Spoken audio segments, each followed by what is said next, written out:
The following is a fan-based discussion. All properties discussed are property of Toei Inc., Bandai, Saban Entertainment, and Tsuburaya Productions. Hello everybody and welcome back to another episode of a Tokucast Review Movie Edition. Yes, 0.5. 0.5. 41.5. Okay, Blade Missing Ace. Here we are, piece of shit. Not really a good movie. I like the Ace costume. I do like the Ace costumes. Let's talk about... You know what? I did forget to mention this in the actual show review. In episode 48, the guy who actually plays Glaive in the movie shows up in that episode as a police officer. Oh. Yeah. That was just a Interesting. good little Easter egg. Yeah. But, yeah, costumes are cool. I really like them. It's just like they look so different from basically The ones all of them in the show. They all have a Cyclops look to them. Yeah. This one takes place 4 years after the show. It's like an alternate ending like most of the Heisei movies are. It's another alternate ending. So you still have Blade not being a Joker. Yeah, where Joker, Hajime, got sealed by Blade. And it's 4 years later. And unfortunately, this movie spends a lot of time on Amane. And I'm just like, I don't care about you or your problems. You suck. And it's just like, she is the worst. And I hate that this movie focuses so much on her. It doesn't make any sense to have something that should be focused on the characters. And apparently Kotaro got super famous and became fucking awful. Well, worse than he was in the show. But I don't like this movie. It focuses too much on her. It's just like, you could have literally chosen anyone else to become like the sacrifice.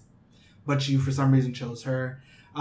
Because you hate us. They ended up, like, it takes place 4 years later. The other Rouse Absorbers have been basically given back to Tachibana because Tachibana basically became Neo from The Matrix in this movie. I am the one. He got the glasses and everything. And Chief Carsoon was apparently killed because there's another Joker in this one. The albino Joker. It looks cool. I like it. It's legitimately like the opposite of the regular Joker. And he doesn't get king form. Well, it's either he doesn't get king form or it just doesn't get it so much later. Because they do so many bad things to the undeads that I actually liked. Like, I hated the Caucasus undead in the show. That's a true statement. I just didn't like them. They actually gave us like these the ace of Blade. Yeah. They brought him back. The spider undead is brought back. They also brought back the tarantula undead. And for the bullshit that they did to Shima in this show, like in the actual, like the goodness that he was in the show, the bullshit that they did to him in this movie where they basically just made him another mindless monster bothered me to no end. It sucks. Yeah, it's just like... It was a bad movie. It was a very bad movie. The two writers, Lansons were getting killed by the albino Joker. And Leark, just like most other female writers, gets killed in this movie.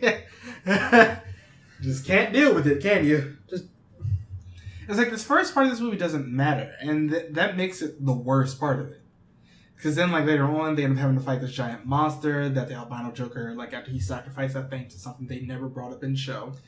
Which, the albino Joker is, without, in my opinion, the coolest looking of the Jokers. Doesn't make this movie any better. No. And I don't care if you're trying to. I don't care if you are maybe secretly pandering to me with my favorite color scheme. No, fuck you. It's really just not good. It makes Amane out to be so much more than she actually is. It's like, yeah, we get that she has some sort of connection to Hajime, but it's just like... Who fucking cares? No one does. And that makes it that much worse. It's not a good movie. It's really not good. It just makes you upset just like how... Coming from Paradise Lost, which was a really good Kamen Rider movie, we get this. And then, after this, the Hibiki movie, which is also good. I don't like the Blade Missing Ace could be better. It could be so much better. If they didn't focus on Amane and her teenage angst, it would be a much better show. But instead, here we are, piece of shit. This is all I have to say about it. It's not good. Like, the plot could be worse, but since it focuses on Amane, it is worse. So, this is obviously... It could be worse, and it was. This is also because, as I said, most of the early Heisei movies, that's when the final form ends up being shown. Not in this case. No, it did. Oh, King form ends up showing up at the very end. Yeah, I keep forgetting that movies come out not in the mid-30s, although technically this takes place after episode 48.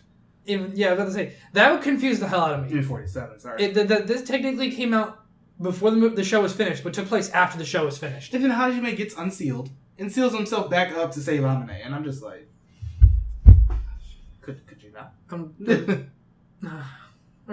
we not talk about this anymore? It just hurts.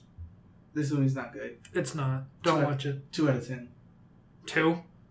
Cho Superhero Tyson's the only Kamen Rider movie that's ever gotten a 1 from me. Fair enough. 2 out of 10. Bye. Bye, everybody. We're gonna go drink now.